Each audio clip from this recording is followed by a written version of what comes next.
In the grand theater of American politics, where decisions echo across borders like thunderclaps in a summer storm, few moves have sparked as much intrigue and irony as the recent tariff tango between the United States and its northern neighbor Canada. Picture this: a nation built on the promise of innovation and green energy suddenly finds itself tangled in a web of protectionist policies that threaten to unravel its own ambitions. At the heart of this drama lies nickel, a humble metal, often overlooked in the daily grind of headlines, yet pivotal in powering the electric vehicles that symbolize America's push toward a sustainable future. For years, this unassuming resource has flowed quietly from the mines of Sudbury, Ontario, straight into the heart of Detroit, fueling the dreams of automakers like General Motors and Ford. But in August, with the stroke of a pen from the White House, that steady stream hit a dam: a 20% tariff on electric vehicles and their components, aimed ostensibly at China, but landing a sucker punch on Canada, our oldest ally and trading partner. This isn't just a story of tariffs and trade, it's a narrative woven into the fabric of U.S. political discourse where economic nationalism clashes with the realities of global supply chains. As someone who's spent 2 decades dissecting the intricacies of American politics, from the back rooms of Capitol Hill to the campaign trails that crisscross the heartland, I've seen my share of policy pivots that promise protection but deliver peril. This one stands out for its sheer audacity and unintended consequences. The tariff, championed by a president whose business acumen once turned casinos into gold mines, or so the lore goes, was sold as a bulwark for American jobs. Yet in targeting the very lifeline that sustains our EV industry, it risks turning a competitive edge into a self-inflicted wound. Let's dive deeper into this saga, exploring how a simple metal became a geopolitical flashpoint, why Canada's response is reshaping the board, and what it all means for the average American dreaming of an affordable electric ride. To understand the stakes, we must first grasp the role of nickel in the modern automotive revolution. Electric vehicles aren't just cars, they're rolling symbols of America's bid to lead in clean energy, reduce dependence on foreign oil, and combat climate change. At the core of every EV battery is a chemistry that relies heavily on nickel, specifically in formulations like NMC 811, where nickel makes up about 80% of the cathode material. This isn't trivia, it's the building block of efficiency. A typical SUV battery pack, clocking in at 86 kWh, requires around 38 kilograms of nickel. At market rates hovering around $20,400 per ton, that's roughly $775 worth of the metal per pack. Multiply that by the hundreds of thousands of vehicles rolling off assembly lines, and you're looking at billions in economic activity. But here's where geography and politics intersect. The United States doesn't mine much nickel domestically. Instead, we've leaned on Canada, whose Sudbury Basin produces some of the cleanest, most reliable nickel on the planet. For decades, this cross-border flow has been seamless, a testament to the deep ties forged under agreements like NAFTA and its successor, the USMCA. Every year, 185,000 tons of nickel-copper ore make the journey from Ontario to U.S. battery plants, translating to over $3.9 billion in cathode material exports. This isn't a lopsided deal, it's a symbiotic relationship. Canadian nickel powers American innovation, creating jobs in Michigan's factories while bolstering Canada's economy. Statistics from bodies like Statistics Canada underscore this. Canadian exports to the U.S. have historically hovered near record highs, quietly underpinning the battery belt that stretches from Ontario to the American Midwest. It's a partnership built on trust, neighbors who share hockey rivalries, border towns, and a mutual interest in prosperity. So, when the tariff hit without warning or exemption, it felt less like strategic policy and more like a betrayal of that shared history. The man in the White House, ever the dealmaker, framed this as America First, a rallying cry that resonates in Rust Belt towns where factories have shuttered and jobs have migrated overseas. But in practice, applying a blanket 20% tariff, which escalates to 30% on certain components, to Canadian imports ignores the nuances of our integrated economies. No negotiations, no carve-outs, just a tax wall erected overnight. Suddenly that $775 in nickel per battery pack balloons by an additional $230 due to the tariff, pushing the total cost increase to between $950 and $1,020 per unit. For companies like GM, already navigating thin margins in the EV space, this is catastrophic. Their projected profit margin dips from 10.1% to a precarious 8.3%, a figure that sends shudders through boardrooms. Corporate America thrives on double-digit returns. Anything less smells like trouble, especially in an industry as capital-intensive as electric vehicles. The ripple effects are profound. Simulations from analysts at Arena, released in July, paint a grim picture. The tariff could erase 94,000 EV sales in 2026 alone. Do the math and you see a policy that's supposed to boost American competitiveness actually hobbling it. Higher costs mean squeezed consumers, potential layoffs for engineers, and a slowdown in innovation. It's akin to slamming a brick on the accelerator while complaining about the brakes. Counterproductive and baffling. The battery belt, once a beacon of North American ingenuity, now feels like it's being dismantled by the very administration claiming to protect it. And let's not forget the irony. This comes from a leader who once dismissed windmills as cancer-causing nuisances, now meddling in the supply chains of the green tech he ostensibly supports. But politics, like any good story, has its antagonists and responses. North of the border, Ottawa didn't erupt in outrage. They strategized with surgical precision. By late July, Canada unveiled a playbook that wasn't about bluster, but about leverage. 4 calculated moves designed to protect their interests while exposing the folly of the US approach. First on the list, a 15% export tax on raw nickel, aimed squarely at US cathode manufacturers who've enjoyed duty-free access to Sudbury's bounty for years. This isn't petty retaliation, it's a recalibration of the special relationship that's been taken for granted. If America wants to play tariff games, Canada will ensure the costs are felt mutually. Second, a carbon tracking mechanism for exported cathode materials. In essence, only Ontario's low-emission nickel, produced using hydroelectric power and electrolysis, gets preferential treatment under existing trade pacts. Dirtier alternatives? They'll face the long road or find new buyers. This move aligns perfectly with global trends toward sustainability, positioning Canada as a leader in clean minerals, while subtly rebuking the US for policies that could force reliance on higher carbon sources. Third, Ottawa committed $257 million to an investment fund along the Quebec-Ontario corridor, accelerating the development of lithium iron phosphate (LFP) batteries. These require fewer grams of nickel per cell, reducing dependence on any single supplier, especially one prone to erratic tariffs. It's a forward-thinking pivot, fostering innovation at home while diminishing vulnerability to US whims. And finally, the crown jewel. Special tax incentives to secure Stellantis and LG's 20-gigawatt-hour cell plant in Windsor.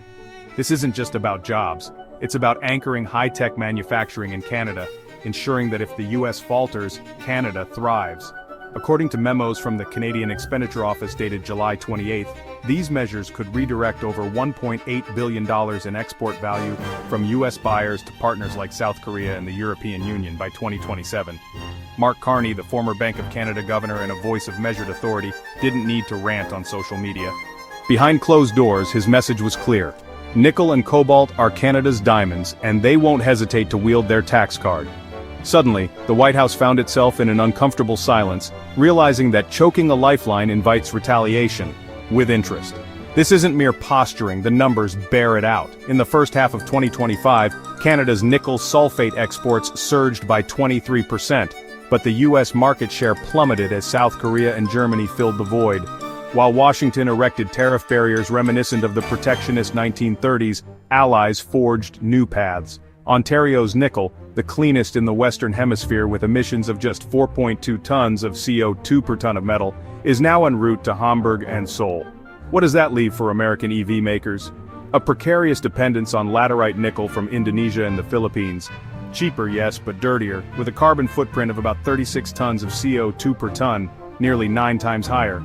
Chinese nickel isn't much better, clocking in at 18 tons per ton. The environmental irony is staggering. The tariff, pitched as economic protectionism, is morphing into a diplomatic and green boomerang. Come 2026, the EU's carbon border adjustment mechanism will impose a €115 per ton CO2 tax on imports. Any US-made EV laced with dirty nickel could face hefty surcharges to enter European markets, turning American vehicles into pariahs. It's a policy that not only raises prices but also undermines the U.S. climate credentials, all while alienating a supplier whose clean production aligns with our green goals. Faced with this backlash, Washington confronts 3 unpalatable choices. Option 1. grant a special exemption for Canadian nickel, maintaining the 30% tariff for others but giving Sudbury a free pass. This preserves the Ontario-Detroit artery, stems the financial bleed in EV plants, and keeps jobs intact. Option 2. Double down with no exemptions, inviting Canada's full arsenal. A 15% export tax, supply restrictions, and rerouted contracts to Europe and Asia. Detroit would then grapple with shortages, panic in spreadsheets, and a hollowed-out supply chain. Option 3. Seek a compromise, dialing the tariff back to 20 to 25%, revitalizing the US-Canada Critical Minerals Alliance, and hoping the EU eases its carbon hammer. Analysts, as of July 31st, peg the odds at 60% for options 1 or 3, with a 40% risk of derailment. Automakers aren't idling. GM has already slashed its 2026 EV production forecast from 360,000 to 310,000 units. A $3.2 billion pivot that's no laughing matter. In showrooms, the fallout is tangible. The F-150 Lightning's price is projected to climb to $72,500 by early 2026, courtesy of the 35% effective tariff hike and soaring nickel costs. That's not affordable transportation, that's luxury territory. Meanwhile, the gas-powered F-150 XLT retains a 15 to 20% edge in total ownership costs over 8 years, making fossil fuels the value choice once more. Tariffs meant to shield workers are instead safeguarding gasoline profits, pricing out the middle class from the EVs they were promised. This disconnect highlights a broader truth in American politics. Policies born of populism often overlook the everyday voter. Biden's administration once targeted 50% EV adoption by 2030, a vision of cheaper, cleaner cars for all. Now it's mired in 20% reality and 80% sticker shock. The West Wing, embroiled in tariff skirmishes, seems blind to how this pushes the green future beyond reach for ordinary Americans. EVs, once heralded as the great equalizer, now cater to hedge fund elites, not the neighbor in the driveway. And here's the twist no one in Washington anticipated. Ontario isn't pleading for mercy. It's charting its own course. If nickel can't flow south, it'll head east. The EU, hungry for clean minerals to fuel its Green Deal, welcomes Canada's low-carbon supply with open arms. South Korea, per the Canada Trade Monitor's July 2025 report, has ramped up imports by 18% since March. Ontario is building trade bridges while the US constructs walls, transforming nickel from a buried resource into a geopolitical ace. In this mineral chess game, Canada isn't a pawn, it's mastering the centerboard. What began as a quiet trade artery has evolved into a high-stakes negotiation, with $3.9 billion hanging in the balance. Nickel, once a mere element on the periodic table, now dictates factory locations, investment flows, and international alliances. If the US forfeits Ontario's clean supply, who invests billions in Michigan's EV hubs? Tariffs don't just inflate costs, they signal instability to investors, waving red flags in a world craving certainty. As we reflect on this unfolding drama, it's clear that shutting doors on allies invites them to seek new thresholds.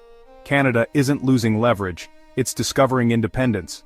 In Washington, the tariff architect may tout it as a victory, but the battery belt bleeds, consumers balk, and competitors advance. The real question for American politics isn't about winning trade wars, it's whether we can afford to alienate those who've long been our partners. If history teaches us anything, it's that isolation seldom breeds strength. Instead, it fosters missed opportunities and regrets. This saga underscores enduring lessons in US political economy. Protectionism, while seductive in rhetoric, often falters in execution. From the Smoot-Hawley tariffs of the 1930s that deepened the Great Depression to modern-day skirmishes, the pattern repeats. Short-term gains yield long-term pains. Here, the EV tariff exemplifies how knee-jerk nationalism can undermine strategic goals like energy independence and environmental leadership.